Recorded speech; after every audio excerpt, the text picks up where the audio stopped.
நீங்கள் நான் யாருக்கா நிறைய பேர் 90% யாருக்குமே எம்ஜிஆருடைய பழைய வாழ்க்கை தெரியாது.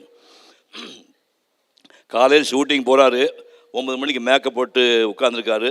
9, 10, 11, 12, 1 மணி ஆகிப்போச்சு. மத்தியானம் 2, 3, 4, 5, 6 ஆகிப்போச்சு. இன்றைக்கி ஷார்ட் இல்லை. சொல்லணும்ல, தம்பி சாரிப்பா எனக்கு உனக்கு ஷார்ட் இல்லை சொல்ல மாட்டாங்க. உன்னை பேக்கப் பண்ணுவாங்க, நேராக வீட்டுக்கு போயிடுவார். 2 நாள் 3 நாள் 17 நாள் காலையில் 6 மணிக்கு வந்து மேக்கப் போட்டு உட்காந்துருப்பார். சாயங்காலம் வரைக்கும் ஷார்ட் வருது, சாரி சொல்ல மாட்டாங்க. 17ஆவது நாள் வந்து அவருக்கு ஷார்ட் வருது. தம்பி உனக்கு சைக்கிள் இருக்கான்னு கேட்குறாங்க. போலீஸ்காரன் வேஷம் யார்? நான் தான் போலீஸ் இருக்கார். 1936 முதல் படம் சதிலீலாவதி. சைக்கிள் இருக்கான்னு இல்லை சைக்கிள் இல்லைன்னு சைக்கிள் இல்லாமல் எப்படி ஷூட் பண்ண முடியும்? Let us do it some other டேங்கிறாரு எலிசா டாங்கன். சார் இருங்க சார்னு ஏற்றாப்புல ஒரு பொட்டிக்கிட்ட சைக்கிள் நிற்குது. ஓடி போய் அந்த சைக்கிளை தூக்கிட்டு வந்து நடிக்கிறாரு. 2 ஷாட் எடுத்துட்டு இருக்கும்போது அந்த சைக்கிளுக்கார ஓடியாந்து திருடா சைக்கிள் திருடனா உடனே டாக்டர் சொல்கிறாரு லெட் சைக்கிள் சைக்கிள் ஆகிட்டேன்னா சார் இங்கிலீஷ் எனக்கு தெரியும் சைக்கிள் தான் சொன்னான். நேராக ஓடி போய் ஐயா நான் திருடன்லாம் கிடையாது, 17 நாள் ஷார்ட் வரல, இன்றைக்கி தான் இந்த சைக்கிள் இன்றைக்கி ஷார்ட் வராது, ஷார்ட் முடிஞ்சவன் தரணும். அவர் தான் பராஸ்தே டைரக்ட் பண்ண கிருஷ்ணன் பஞ்சில் பஞ்சு கிருஷ்ணன் தான் அந்த சைக்கிள் சொந்தக்கார்.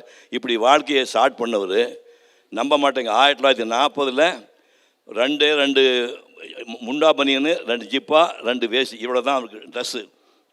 இது சாயங்காலம் இந்த கிரேட் எம்ஜிஆர் நாட் ஆண்டவர். நைட் ஆனால் வந்து 2 ஜிப்பா பண்டாப்படி அண்டர்வர், 2 வேஷ்டி இவரே அந்த தண்ணி துவைச்சி காய போட்டு காலையில் சுடுகரியில் அங்கே சுடுகரியை சொம்புக்குள்ளே போட்டு இசை போட்டு நடந்து ஸ்டுடியோ போய் சான்ஸ் கேட்பார்.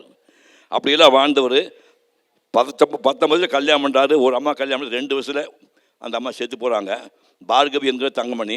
சதானந்தவதி இன்னொரு அம்மாவை கல்யாணம் பண்ணுறாரு. கல்யாணம் பண்ணி ஒரு 2 வருஷம் கூட அந்த அம்மா டிபி வந்துருந்து. டிபி வந்தோடனே டிபிக்கு அந்த மருந்து கிடையாது. நான் சொல்ல 1940 டிபிக்கு மருந்து வரல.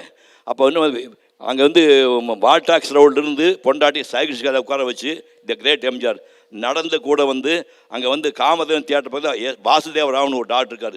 இதுக்கு இந்த டாக்டர், அந்த டாக்டர் டிபி பேஷண்ட்டை போய் மருந்து வாங்கிட்டு வந்து டீம் போவார். இப்படிலாம் வாழ்ந்து கடைசி காலத்தில் அந்த அம்மா நடக்க முடியாது, பேச முடியாது.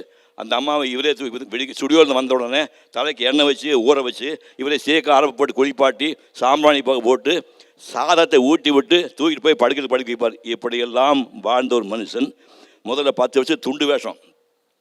முதல் படத்தில் 36 47 வரைக்கும் துண்டு வேஷம். 1947 ஹீரோ சான்ஸ் வருது.